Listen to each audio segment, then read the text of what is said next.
was awesome. You're up, Candace. Wow.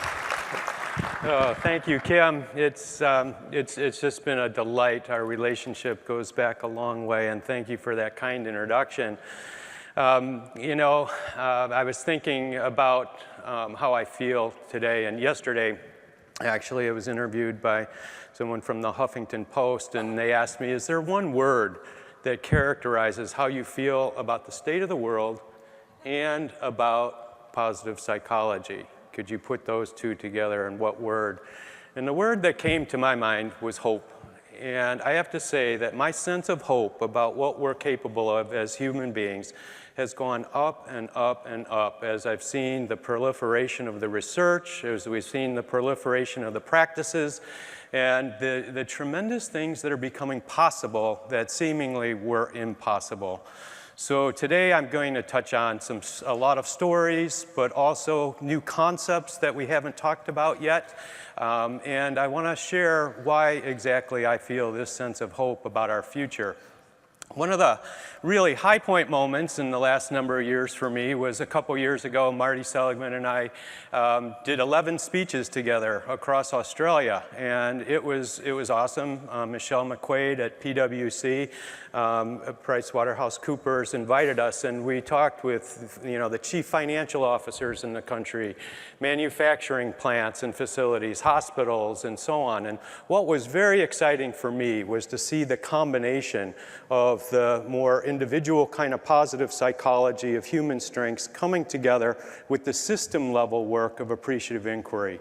And part of those conversations, Marty used a word about how tectonic this is, that his word for the field right now in terms of what's opening up, he said tectonic.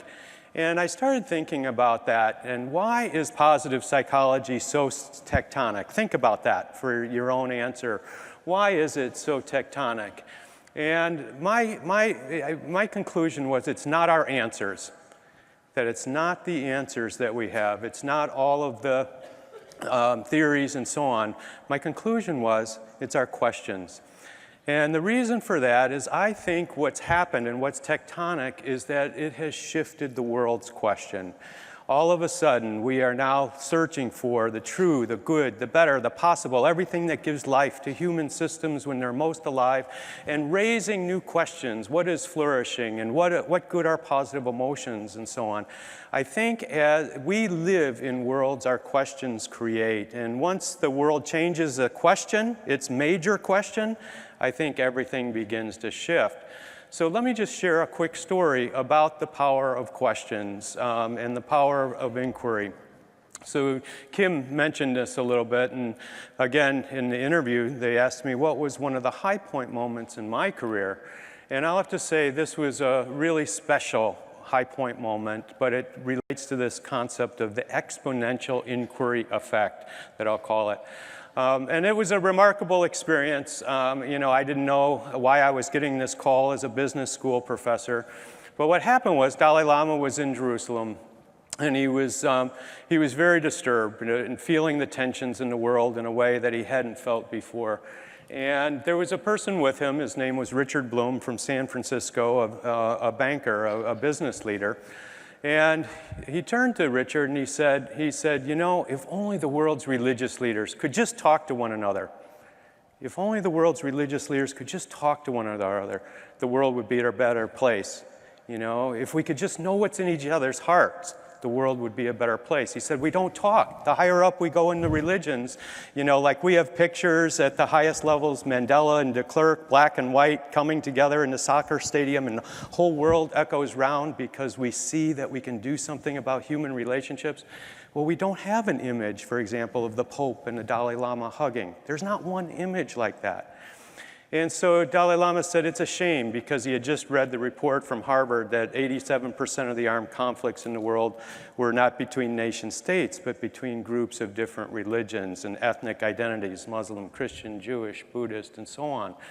And so Richard Blum said, well, what would you like to do, Dalai Lama? And he said, I'd like to experiment with a new kind of dialogue, a way of bringing people together to see if we could create a new way of doing this, coming so that we can really know what's in each other's hearts.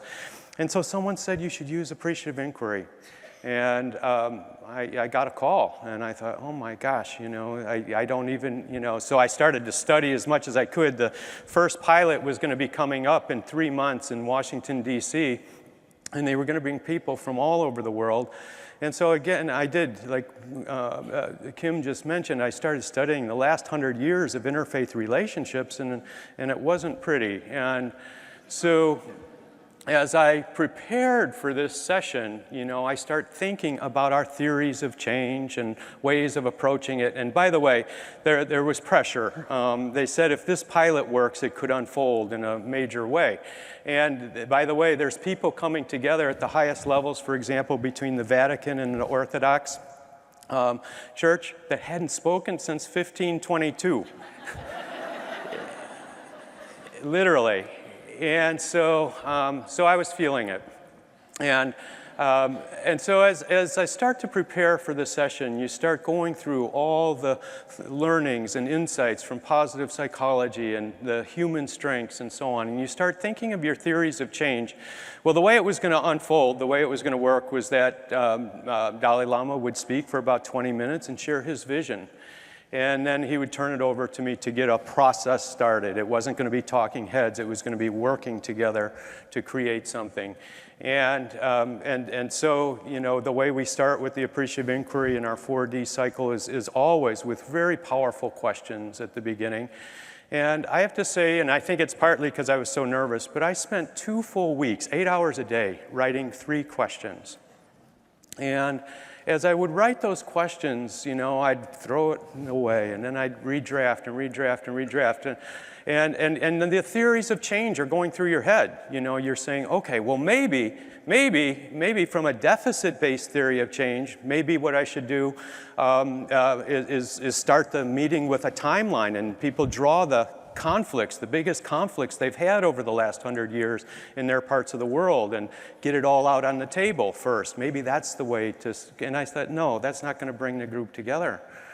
And then I thought, then I'm starting to write the questions, and I think, my gosh, those questions are so intimate, it might just erupt in totally different theological differences and deep belief differences, and I started to get scared. And so then I think, well, maybe I should just write some icebreaker questions just to make them feel good, like a question like, can you tell a story of your favorite pet or dog when you were a kid?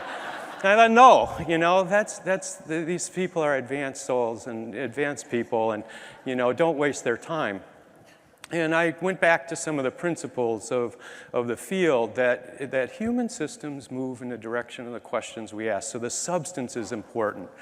And so I crafted some questions. Anyway, that's a long-winded way to get started. But what happened was quite remarkable. So people are coming from all over the world. On a Wednesday night, they arrived. There were some snacks and food, no formal event. The next day, on Thursday, it's going to start. And as people are arriving, you could feel the tension. It was so high, like I was overhearing one group that had just assembled. It was a Greek Orthodox bishop talking to another, I think, from a Christian tradition, and saying, I don't know about a meeting like this. I don't know about what would St. Paul say about a meeting like this? And I thought, oh my goodness. And so I had a hard time sleeping that night. But the next day, we got started. Dalai Lama shares for a few minutes, 20 minutes, and it was very inspiring, his vision. And then he turns it over, and I ask people to turn to their person next to them, very diverse sitting arrangements, and I give some of the questions to do an appreciative interview between them to lift up the strengths and capacities in the room. And it was going really well, I thought. The buzz and the energy and so on was tremendous. And then as I wrote probably too many questions, I couldn't pull people back. But once we pulled them back into the conversation, I decided instead of each person introducing themselves, let their partner introduce them. That's a trust, that their identity is going to be shaped by their partner. And so what happened was that Greek Orthodox bishop was first, and I thought it had gone well, and he stood up and he put his, he's standing next to His Holiness Swami Chinananda from India, 84 years old, beautiful man, and he puts his hand, and he still looks nervous. you know, like he did that night before. And I'm thinking, gosh, you know, I thought by now, you know, and he said, I don't know. I just want to say, and then he put his hand on his shoulder, I love this man. This man has a good heart. I love this man. And I later wrote a paper called The Surprise of Friendship. And what I realized was that these groups did not need to come together to sign formal charters to save the world and this and that. But what they needed was a way to tap in and create a center-to-center union with the deepest and best in each other's wisdom traditions and each other's strengths and each other's capacities. And so I share that with you. What happened afterwards, the next meeting was at the Jimmy Carter Center with President Carter because of his interests in conflict resolution. Then the group got bolder, and we went right into the heart of the Middle East and held sessions there. And anyway, several people emerged. There was a real urge to build something lasting around this. So Bishop Swing, the bishop in California from the Episcopal Church, and Charles Gibbs, they announced this idea of a United Religions Initiative, not to create a single religion, but to have a place of daily dialogue. There will be no peace in the world until there's dialogue, they said. Anyway, what happened was a few short years later at Carnegie Hall, the charter was signed. Today there's 699 centers in the world. Several books. One of it's called The Birth of Global Community, a fabulous book. In it, they predict at some point this group may win a Nobel Prize for its efforts and so on. A more recent book, just 2014, The Bishop's Quest, that talks about the 5 years of building this. And it's now in 85 countries with 1.5 million people. And I think about the power of questions.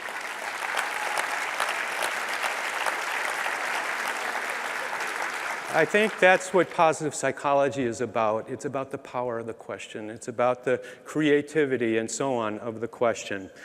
So today I want to touch on some of the material and stories and some of the directions that we're taking. It's a book that I am writing with my colleague, Lindsay Gotwin. She's amazing, and she's at the Champlain Center. She heads up the center there. And I'm going to touch a little bit on each part of this. In part one of the book, it's called The Appreciative Mindset, and it's all about the concept of elevation, building on Jonathan Haidt's work on elevation, and the whole concept of the elevation of strengths and this exponential inquiry effect, and how our words and our language help create the future realities. The second part is around the multiplication mindset, how to think in terms of configurations of whole systems of strengths, and how the configuration matters. It's not individual strengths, but combination effects and multiplication effects and configuration effects. And we're articulating what we're seeing in some of these major change initiatives, and we'll call it the establish and eclipse theory of positive change, that we don't so much solve the world's problems, we establish the new and eclipse the old. And we've translated that into some steps, an 8-step kind of framework that can be used with yourself, with whole cities, with countries, with organizations. And I want to illustrate that with an exciting project that we're going to invite you to consider at some point. And then part 3 is around the positive institutional mindset. If you remember when Marty opened up the positive psychology, he had 3 pillars to it. The first pillar was around positive human experience. The second was around positive human strengths and traits. And then the third was positive institutions. And I think this is the area that is going to give us a leverage and a scale and a capacity that's quite remarkable. You know, we live in this world where we have 9 billion people pretty soon on the planet. 3 billion people will be joining the middle class in the next 8 or 10 years. Imagine the pressures on the ecosystems and the rivers and the resources and the oil wars and so on. We have a big, big agenda ahead of us with this 9 billion rising. So the question is, are we going to continue in our economy of what the economists are calling this contained depression? It's barely contained. Or are we really going to build a world of full spectrum flourishing from the individual psychological level, but also to the systemic level with ecological flourishing and so on? And then finally, the book ends with this concept of mirror flourishing, which I'll touch on. So today what I want to do is touch on various bits of this.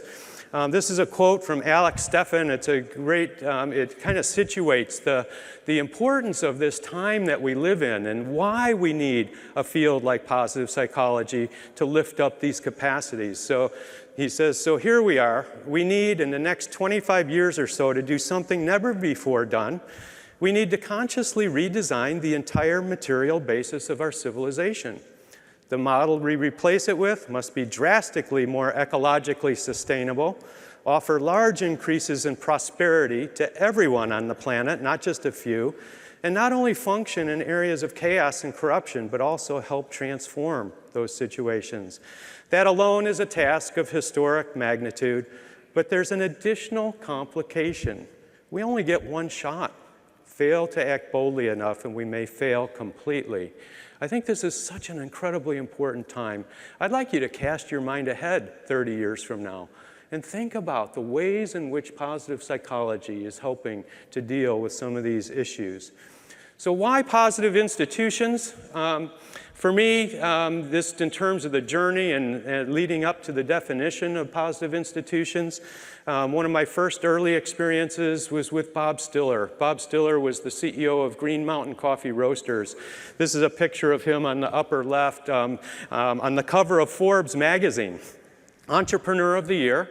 And what they led with in the article was his meditation centers. And what was remarkable to me, this was at the earliest stages of the social responsibility movement and so on. They soon became the pioneers in the fair trade movement. But what was so exciting, I remember the first day I started working with that company, I went and I started talking to like one of the workers who throws coffee onto a truck. And I said, you know, you've been here for what, 8 years, okay, and there's been ups and downs and high points and low points. You know, tell me your high point, but then I'd like to hear what is the one thing, no matter how much this company changes in the future, what's the one thing you would keep? And he said, David, this is the person who's throwing the material in the trucks. He said, David, that's easy. The one thing I'd keep is our social responsibility and our sense of high purpose. He said, just last week, my team, we were given 40 hours, the whole week, to go work, and we chose to build a Habitat for Humanity home. And he said, you know what happens? And this is at the shop floor. He says, we bring that teamwork and that wisdom and that spirit back into this company. He said, that's the one thing I wouldn't change. Anyway, that company went on and it began to plant some seeds for me about this idea of mirror flourishing, that when we are doing good out there, guess who really flourishes? It's not just out there. The next major step for me was with Jane Nelson at Harvard. She heads up the global corporate citizenship work at Harvard, and she was one of the early pioneers around this concept of business and peace, and her book called The Business of Peace is remarkable, and there's stories that inspire and build hope. And I think it was her that gave Kofi Annan's my name. So Kofi Annan in 2004 was hosting the largest meeting in history between the UN and CEOs. And it was a turbulent time. It was a time where there were protests. Remember earlier there was Enron and WorldCom and big debates about the ethics of big business and lots of harsh protests. And Kofi Annan took a different stance to all of that. He decided to appeal to the more noble purposes of business. And I think in the back of his mind he was thinking, there's no way we're going to eradicate extreme poverty in the world. You know, our Millennium Development Goal. There's no way we're going to eradicate extreme poverty in the world without dignified work, without economic empowerment and opportunity. I think he was thinking there's no way we're going to create cultures of peace and justice in high conflict zones without dignified work and equal opportunity. And I think there's no way we're going to create this transition to a brighter, greener economy without tremendous, more conscious business leadership. So that meeting was a thrill. They decided to use appreciative inquiry. I'll show a little clip later, to bring, it was about 800 CEOs into the room to help design what's now the Global Compact. It gave me a bird's eye view into how fast the readiness is among business leaders, at least at the senior levels, to start really thinking about the new models of business. The Global Eradication of Poverty, Jeffrey Sachs's book called The End of Poverty. Well, this is a picture in Nepal of a group using appreciative inquiry. 3,000 villages are using appreciative inquiry to help in the economic empowerment process. And you see the women there, they're the bankers, and the box is their bank. And the power of bringing people and communities together has been tremendous. And I started, when Jeffrey Sachs started saying this in his book, we can be the first generation in all of human history, within 30 years, a generation, we'll look back and we'll say we were part of that. We could be the first generation in all of human history to eradicate extreme grinding poverty. He was pounding the table. He said, take that in, what it means to be alive at this moment. These are real things that are happening and that we're capable of. I met with Jacobson at Stanford. He had just come out with his article in Scientific American that lays out a full plan. He's an engineer, and it lays out a full plan for how we can transition to 100% renewable energy, completely abundant, clean energy society, and at a net gain economically for the world. So it's quite amazing in terms of what I was feeling when I was talking with him. Again, saying, what a time to be a leader of change. What a time to be in the world of building capacities to bring groups together. And then Naveen Jain, he just came to our school. He's an entrepreneur, again, with this same spirit. But he's building like a $10 iPad that can be used to bring education to children in every part of the world. And he said, if you want to, as a business person, the way he thinks, if you want to build a $1 billion business, go for a $10 billion global problem, like education for children, and so on and so on. So if I sound like, I guess what I want to say is this is such a special time, and the implications for our field here are huge. It is not utopian to talk about we can be the first generation to end extreme poverty.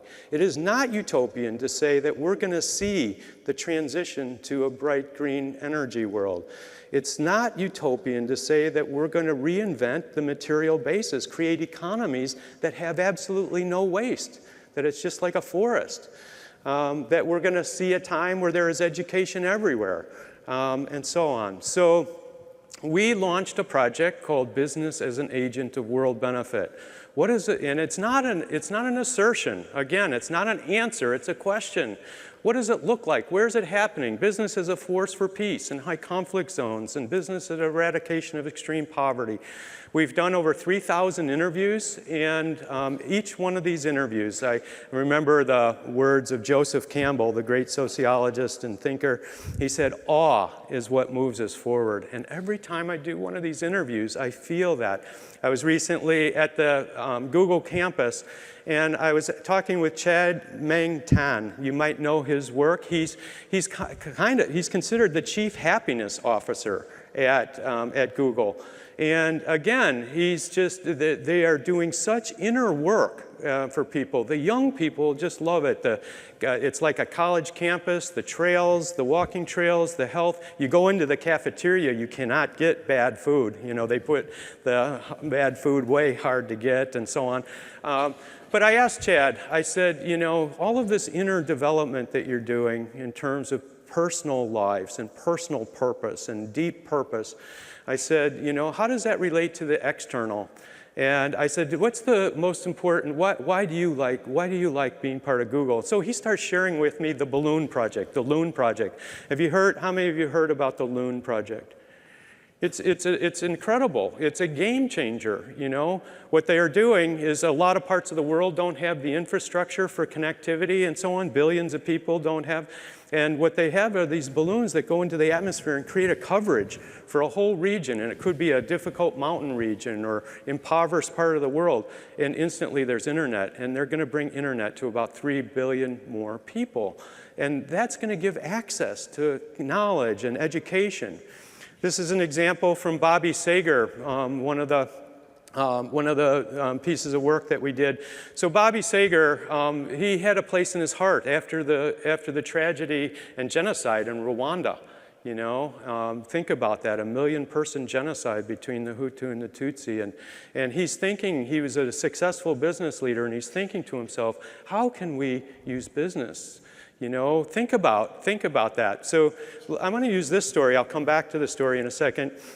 You know, we all know the Peterson and Seligman's great encyclopedia of human strengths, the Meyerson Foundation via website and so on. And, you know, this is a great way to begin to link positive psychology with all of this stuff that I'm talking about with business, you know. How do we join these domains of sustainability with positive psychology? I think part of it is through the language of strengths. So when we think of these human strengths of courage, wisdom, transcendence, gratitude, love of learning, curiosity, zest, and so on, let me share the story and think about what human strengths you hear in this story. So Bobby Sager had a place in his heart, and he's saying, you know, what can I do as a business leader to help? You know, we know when there's great conflicts like that, we know that they can go on for centuries, passed on from one child to the next to the next.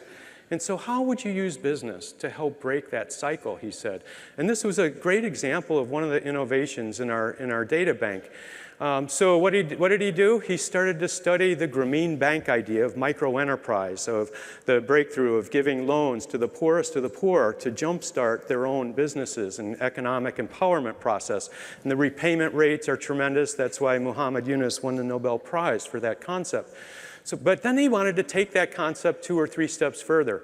The first thing he observed was that it was mostly men, so many men that were killed, that it would have to be women that would be really part of the rebuilding of the nation.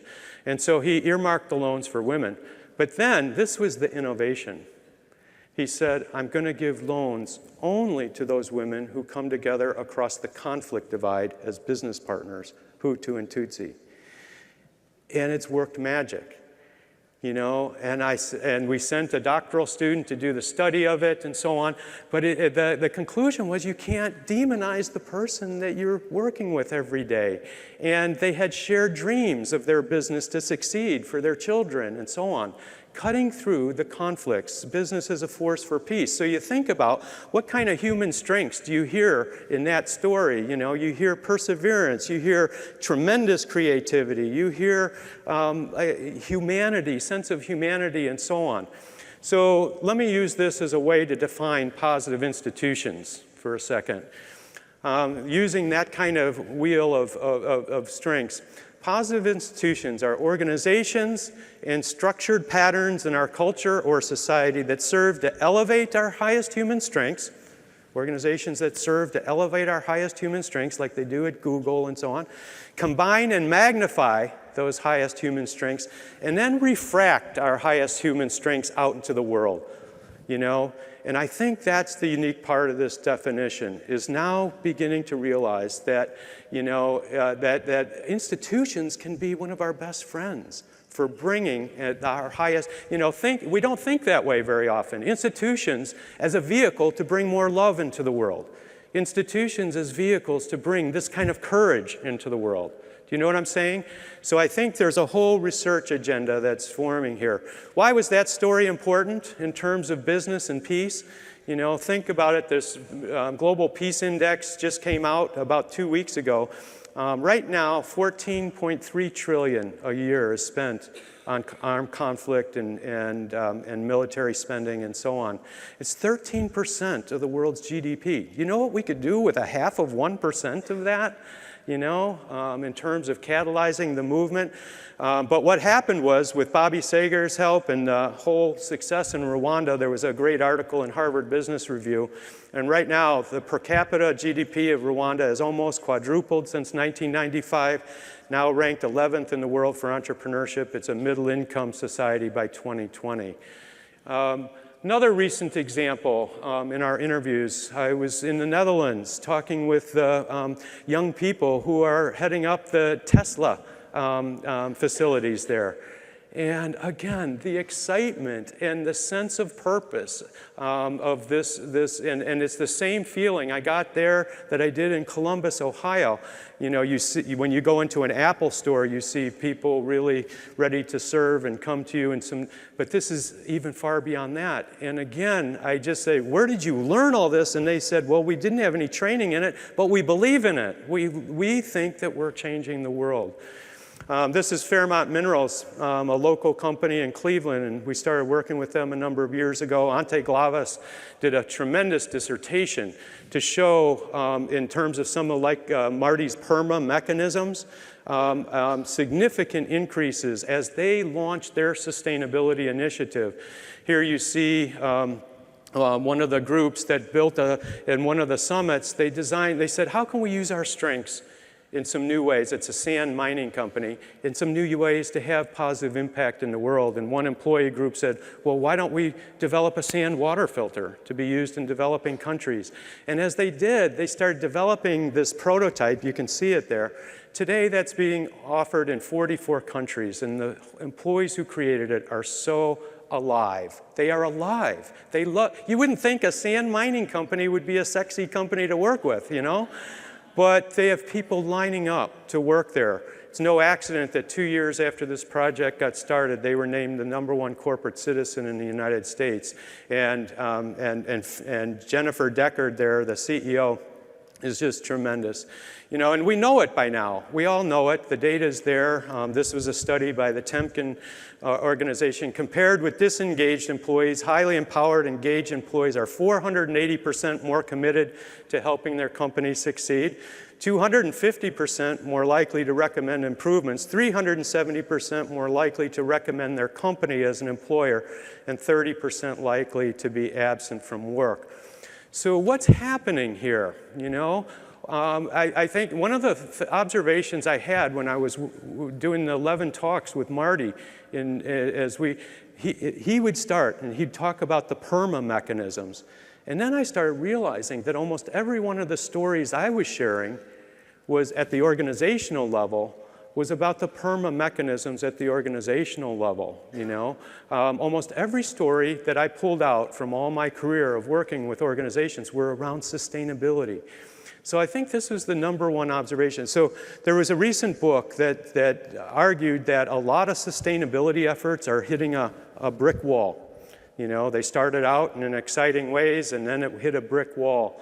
And so the authors, Chris Laszlo and some others at our center at Case Western, argued that we need kind of the individual work to happen first. So this sequence, I know it's probably a little hard to see it, the sequence argues that first we need to return to the idea of our own inner development. You know, reflective practices, sense of purpose, and so on, all the PERMA mechanisms that Marty talks about. That could then lead to high PERMA cultures, you know, sustainable value focus, the desire for sustainability, and then that can lead to business that is win-win for both the world and for the business, prosperity, societal flourishing, and so on. But as I wrote the last chapter for this, it didn't quite match my experiences. And I think this is true of any systems model, any interdependent model, any loosely coupled kind of system like this. If it works one way, then it also is going to work the other way. And what I've started to realize is that the individual flourishing that I'm seeing in organizations happens not so much through just working at the individual level, but creating, like Chuck Fowler did and Jennifer Deckard did at Fairmont, creating a call to everybody in the company to work towards this kind of better world. And they developed this sand water filter all of a sudden, that's when I see flourishing happening within the system. That's when I see people coming alive. And so I think we can reverse this sensible sequence. And another way to put it is that this idea of doing good and doing well, it's more than a social responsibility mantra. It's a human development mantra. It's a human development opportunity. And so I define mirror flourishing as the concrescent. Alfred North Whitehead uses this term concrescence, meaning that all reality is growing together, a growing together. So mirror flourishing is the concrescent flourishing, or growing together, that happens naturally and reciprocally to us when we actively engage or witness in the acts that help nature flourish, others flourish, or the world as a whole to flourish. Okay? So again, there's just lots and lots of organizations emerging. This is an interesting one at Volvo. This is a new concept. What you see there is the solar kind of array to where you can just take it out of your trunk like a tent, and all of a sudden it provides, I mean, the kinds of things that we're going to see. So C.K. Prahlad called this sustainability agenda and HBR innovation's new frontier. Raj Sisodia calls it firms of endearment, and we're talking about flourishing enterprise. And is there a business case emerging? Yes, and it's huge, and it's very well documented. If you haven't read this book, the second edition just came out of Firms of Endearment. It takes companies like Whole Foods and others, and they look at this. This is just hard business numbers. They look at it from a stock market performance, and many of you remember Jim Collins's book, Good to Great, companies that were kind of good that became great. Well, these firms of endearment are outperforming the good to great companies by at least a 3-to-1 ratio.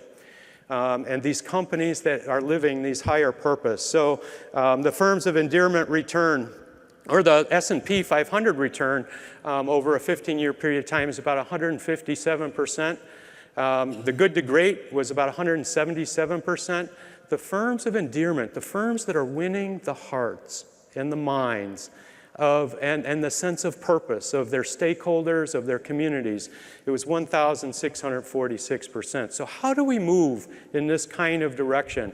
And I want to just share a couple frameworks with you all around this. How do we move in this kind of direction?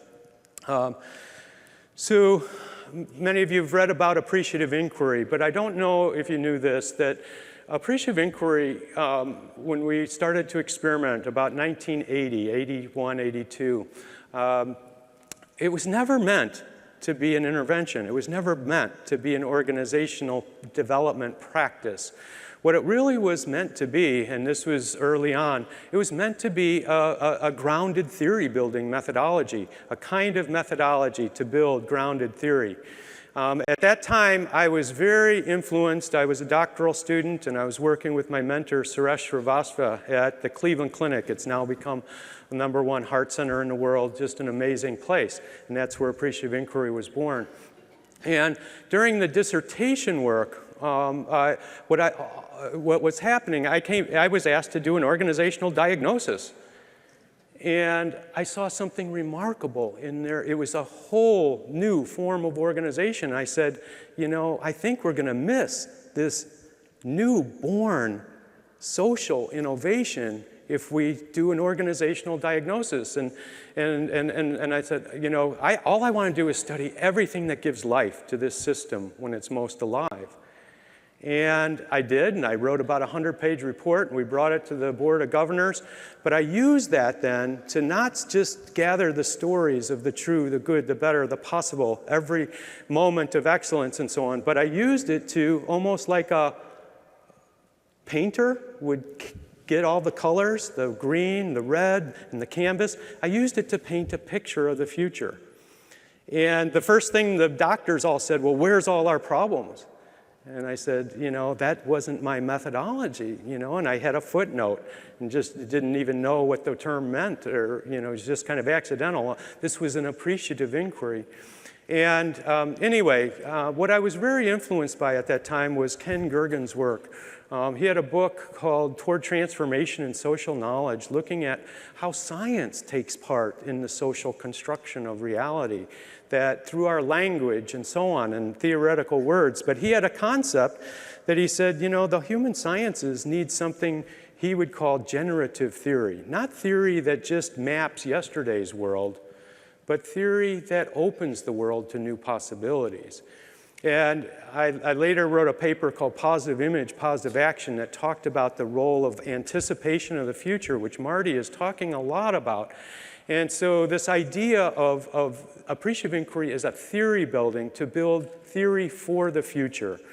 And I define a generative theory that's, one, inspired by the best in life and learning, even in the midst of tragedy, like Man's Search for Meaning, Viktor Frankl, has the capacity to open the world to new generative possibilities and articulates a future story and future theory for the co-discovery and joint design of a world of full spectrum flourishing, from nature to the human. But there were some things holding us back, I think, in terms of this generative theoretical kind of perspective. And what was it in our field? It was just this ingrained assumption that all change has to start with huge dissatisfaction. There was a formula, it's enshrined, that says that change, people hate change, that they resist change, that's the R, and that everything needs to be done to get out of the complacency, otherwise they won't change. And so all the diagnostic work that has to happen to ignite change, you know, the dissatisfaction, the urgency levels have to go up, and so on and so on. And again, Ken Gergen, one of my favorite authors, in his Harvard book, Realities and Relationships, starts tracking what happens in this deficit-based world. Like one of the companies we worked with had 2,000 measurements of what goes wrong.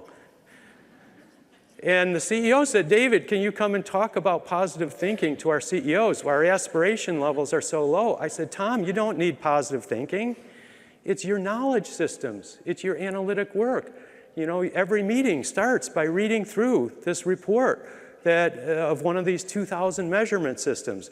Anyway, there's a lot of documentation on how this deficit-based perspective leads to power and authority relationships that keep people down. It's a really interesting. So where do we go in most companies when there's a big problem? It's not our middle managers that have the sources of strength. We go out to the big consulting firms, and it's the experts who must know, and so on and so on. There's a lot of consequences to all of that. And so what we started saying was, wait a second, you know, we've defined organizations as problems to be solved, you know. If that's our root image, then what does it mean to be a good manager? It means to solve the biggest problems. What does it mean to be a consulting firm? It means to analyze all the gaps and so on. And we started saying organizations aren't problems to solve. That no organization was created to be a problem, was it? No, it was created to be a solution. And then I love this quote. It's even deeper. If we approach the world as a mystery, Einstein said there's only two ways to live your life. One is as though nothing is a miracle. The other is as though everything is a miracle. So that changes things. All of a sudden, you start asking different questions. You ask questions of life, you know. Instead of a low morale survey, to try and whip up the morale, you start asking questions of life. You know, tell me a time where your commitment was way beyond your job description. Tell me a time you felt most alive, most engaged, and so on and so on. So that's evolved. The theory building methodology kind of evolved into a 4D cycle: discovery, dream, design, and destiny. The discovery phase is all about developing these powerful questions that help begin to trigger that exponential inquiry effect. It taps into what we'll call this systemic strength spectrum, not just the strengths inside of our system, but everywhere, like in the system. You use all of that information to begin to paint a picture of the future. Where are the extraordinary opportunities? What's the world calling for? Then in our third phase, we're getting into a lot more design work, like a lot of learning from firms like IDEO and design thinking, rapid prototyping, really collectively taking it together. Whoops. And then finally the destiny phase, and I'll illustrate some of this. But I think one of the greatest parts of it, again, is the power of questions. And here's several books I would point you to. One is a recent book by Warren Berger, listed on the New York Times now. It's called A More Beautiful Question. And it's all about the power of questions. It's a great study of leaders who changed the world through their questions. We have a little book called the Encyclopedia of Positive Questions where we've developed over 300 questions that executives and leaders can use every day. And it changes the way they start meetings with customers, with focus groups, and so on. Another tremendous book, it's called The Art of the Question by Marilee Goldberg. And in it, you just become clear that everything we do as human beings is preceded by our question. Our perception is preceded by a question. The behavior that we have, our cognition, literally everything we do, like the clothes you're wearing today, it started with a question. Where am I going to be today? Who am I going to be with? Literally everything we do, and that's how powerful questions are. So the first part of appreciative inquiry, and this is more in business language, is this appreciative intelligence. This is an example. Steve Jobs was early on at the Xerox labs, and it's a perfect example. Everybody told him he was going to see this new kind of graphic interface at Xerox, at the laboratories, and they warned him. They said, this is very flawed, and so on. But this is his comment. He said, oh my gosh, I thought it was the best thing I'd ever seen in my life. It was very flawed, and still, the germ of the idea was there, and within, 10 minutes, it was obvious to me that all computers would work like this someday. Xerox could have been Apple, but they missed it. They didn't see what my colleague Tojo Thatchenkari would call the oak in the acorn, the ability to see in just the tiniest seed what the future might be. So that's part one of appreciative inquiry. The second part, and this is the part that intrigues me increasingly, is this idea that wholeness brings out the very, very best in a system, that all the ways that we've designed for planning and silos and separations and bureaucratic levels and so on, that all of that was partly based on fear. What's going to happen if we bring 500 to 1,000 people into the room? Think about our healthcare debates and our political gridlock and so on. But this is breakthrough kind of work, I think, that's happening around the experience of wholeness, and gives me more hope. So years ago in our field, the mantra was, what's the most effective size group? If I ask all of you, 6 to 8 people is the common response. And I have a handbook of small group research that shows that. But what we never asked, and so almost everything unfolds. 6 to 8 at the top do the strategic planning and then the rollout. Or 6 to 8 in the Toyota kind of quality circles do their work, and then they come up with their ideas. And almost everything we do emerges through this small group work. However, what we never asked in all of the research was most effective for what? If it's most effective to tap into the collective wisdom and intelligence of the whole, could it be that 500 to 1,000 people for 3 days doing serious planning could be more effective than one group of 6 to 8, handing it off to another group of 6 to 8? If our goal is to create an alignment that allows us to collectively move together, like when I meet with leaders now today, yes, change is on their minds, but it's a serious shift now that's happened. It's no longer a question about change. For them, it's a question about change at the scale of the whole. How do we move our whole 67,000 person telecommunications company together?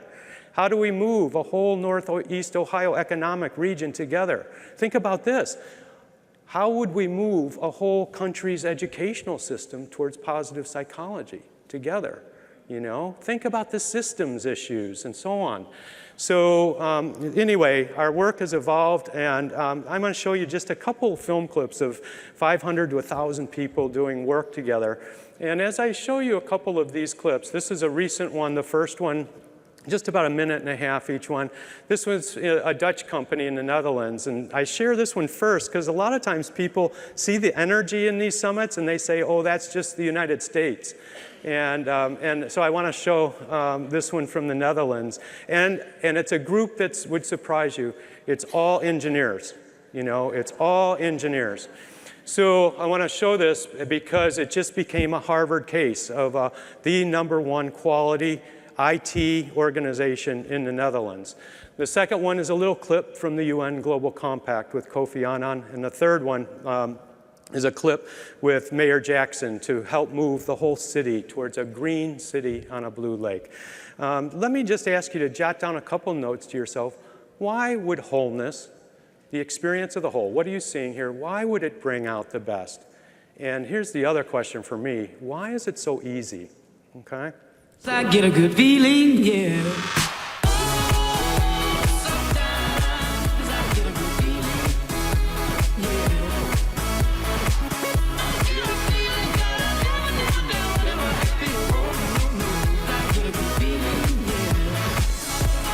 Again, I want to just stress just what a special kind of time it is to be able to bring the whole company together, to deliberate seriously and deeply about the future, to look at the global trends that are happening, to look at our industry, and to move ourselves to the next level.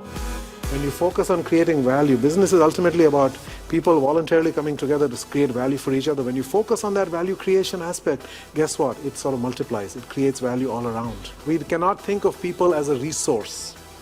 When you start thinking of people as a resource, it's like a lump of coal. That's a resource. I use it, it's burnt, it's gone.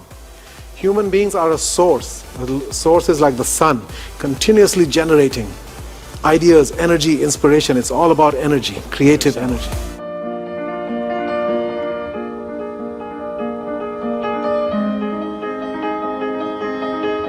To be honest, I was a little bit afraid. What if the outcome is not what I expected to be? 3 days later, I know that my worry was absolutely not. Yeah, why did I worry? I know we all have the same intention and we all want to do good. And so my worry was totally wrong, and I did my best, and I'm very, very much committed to make this a big success for everybody. And yeah, it is, like Frank said, very special what's happening over here. And I want to thank you all. It's a pity this is coming to an end. And I think it has been very, very special.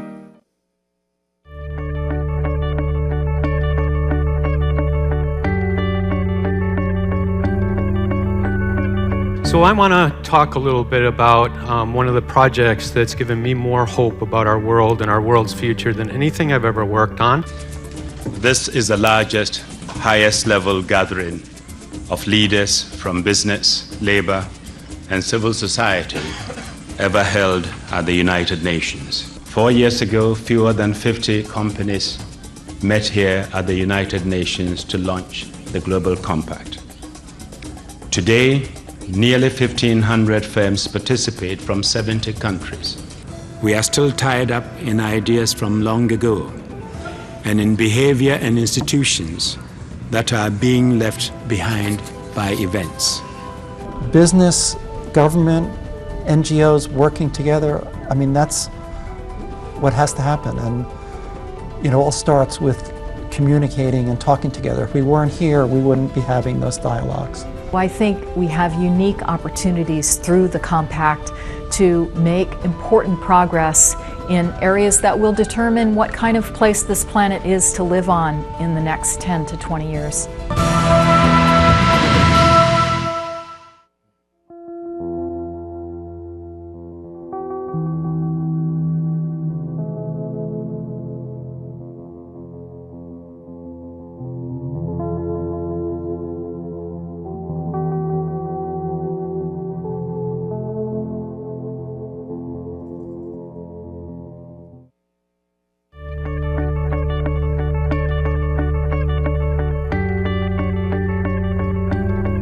As I meet with leaders now, and especially at the CEO level, their question has shifted. It's no longer a question just about change, but it's change at the scale of the whole. How do we move a whole Northeast Ohio economic region together? That is the real question.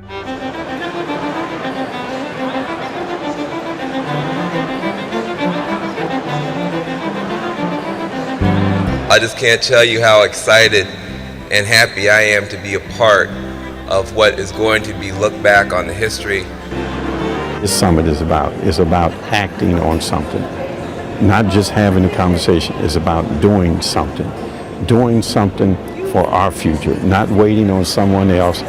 Cities are so central, and why it's so important for sessions like this to come together, and not just come together, but to commit themselves to a course of action that really puts our country on a different trajectory. The really positive examples of change I can think of are when people kind of get it together to start living together differently locally. It's a process where, because the people create the vision, they automatically see their role, what role they have to play in making sure that the vision gets accomplished. This moment is so different. What we've learned from the past, what we've learned from past strategies and programming has taken us to this point. It's so different time. I mean, now it's all possible. I might not have believed that 20 years ago, but now I do.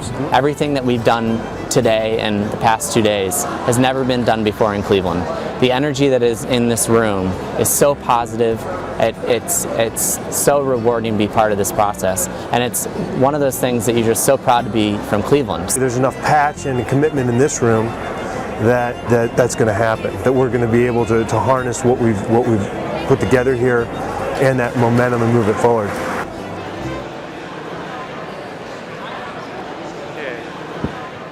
Just what we're writing about now.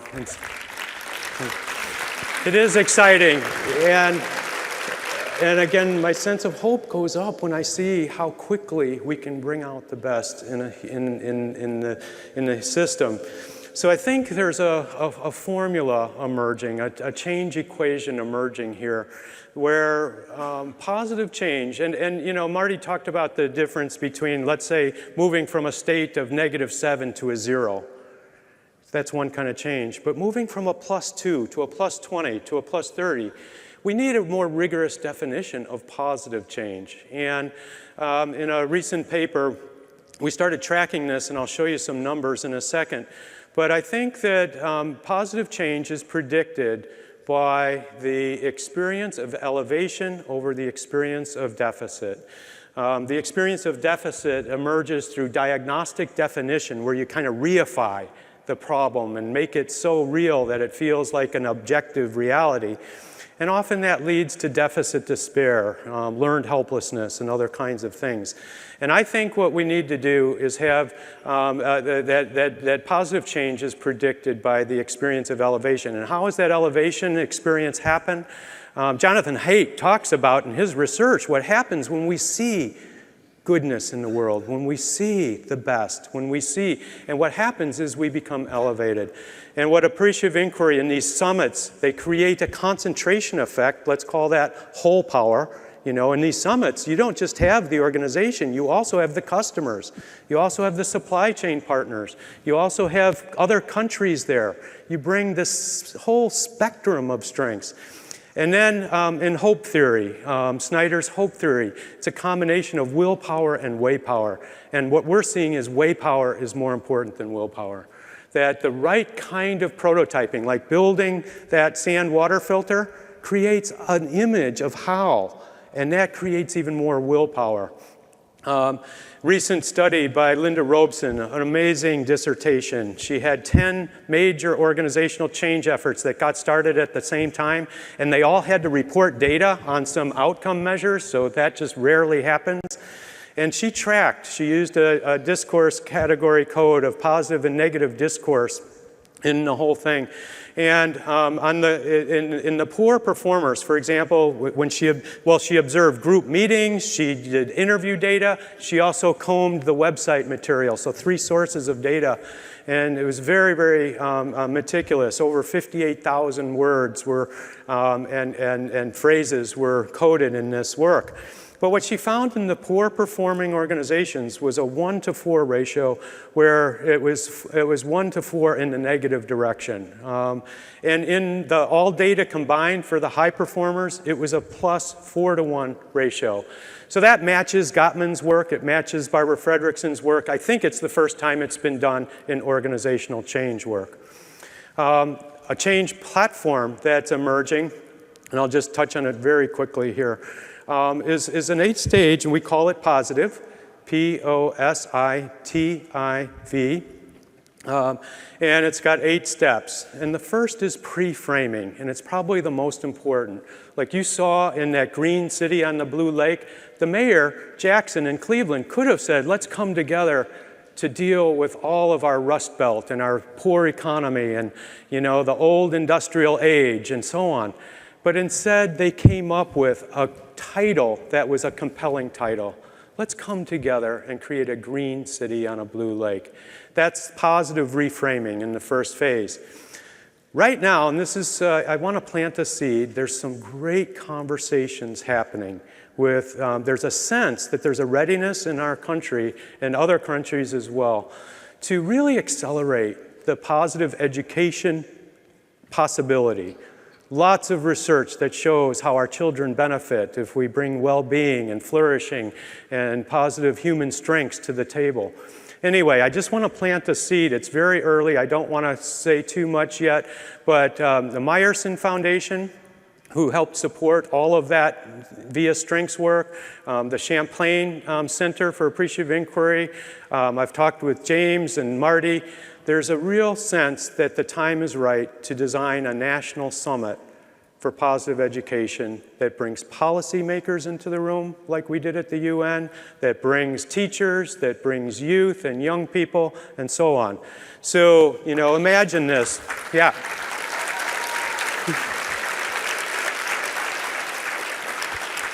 So this is an example of an early pre-frame, accelerating the future of positive education, coming together to unite the best in education with the best in positive psychology of human strengths, okay? The next is to open innovate and not have a program of change, but almost more like an artificial reef. You know, when you sink a wonderful old sailboat down into the ocean floor, pretty soon a couple fish, pretty soon the whole ecosystem develops. Pretty soon it's more complex and beautiful than anybody could have imagined. That's the second stage of change, is create this artificial reef that invites that universe of strengths and attracts that universe of strengths. Then after the appreciative inquiry discovery phase, then you want to intensify the strengths. One of my favorite books right now is by Bryant and Verloff called Savoring. And it's how do you intensify positive human experience and then leverage that for transformational purposes. Have you read the book, Savoring? It's a tremendous book, and it indicates that we leave strengths out on the table, but there's ways to concentrate those strengths. There's ways to savor those, intensify the positive power of those strengths. You know, and we know that in cultural rituals and rites and storytelling and so on. Then it's imagine, and it's beginning to develop and paint a picture of that compelling image of the future. My colleague Richard Boyatzis calls it the positive emotional attractor that's going to attract the investments. Then it's a translate stage. You start translating the dreams and designs into willpower and way power. You know, that's the next task, is to turn that into willpower and way power. Then instead of communicating the change, like let's communicate for buy-in, let's try and sell people on the change, you take all the prototypes and you ask people to invent and improvise with those and refine, and so they become actively engaged. Then you begin to value each progress moment, you know, like put a spotlight on each progress moment and say, what new value has been created here? Let's reverse engineer it, and then let's reinvest it forward. Let's pay it forward. And then finally is the stage of eclipse. I've asked myself this, when is it that the most difficult human problems go away? Carl Jung said it, you know. He said, not once in my entire career have I ever seen difficult human problems, you know, go away on their own terms. What always happens is a newer, stronger life urge appears on the patient's horizon, and through that newer, stronger life urge, that image, what was seemingly the problem is eclipsed, and so on. Bucky Fuller said, you never change things by fighting existing reality. To change something, build a new model that makes that existing model obsolete. So going back to our work on business as an agent of world benefit, this is an example of a company that's tremendously creative. They said, designers, can you design a gym shoe that young people will love, that there's no advertising costs, that it's made in renewable energy factories, and by the way, instead of just less harm in a landfill, can you make us a shoe that regenerates life? And sure enough, I brought boxes of them home to our family. The kids love them. You plant the gym shoes at the end in the backyard, and they turn into a tree. It's an image of where we can head, the Tesla I mentioned to you.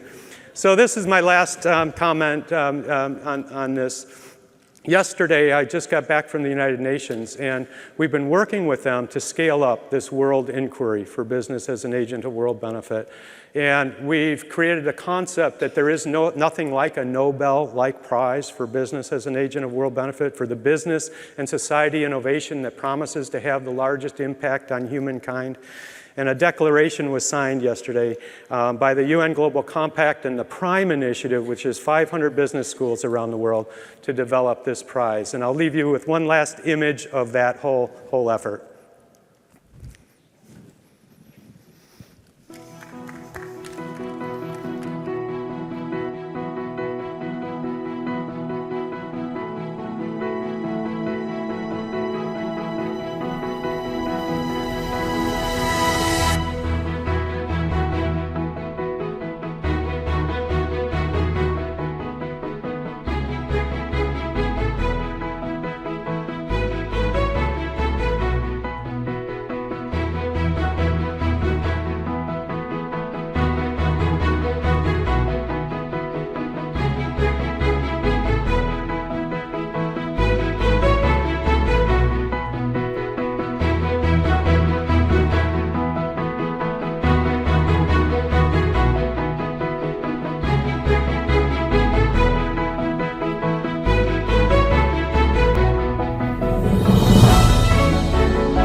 So that's what gives me hope. It's a remarkable time for our field, and let's go out and live it.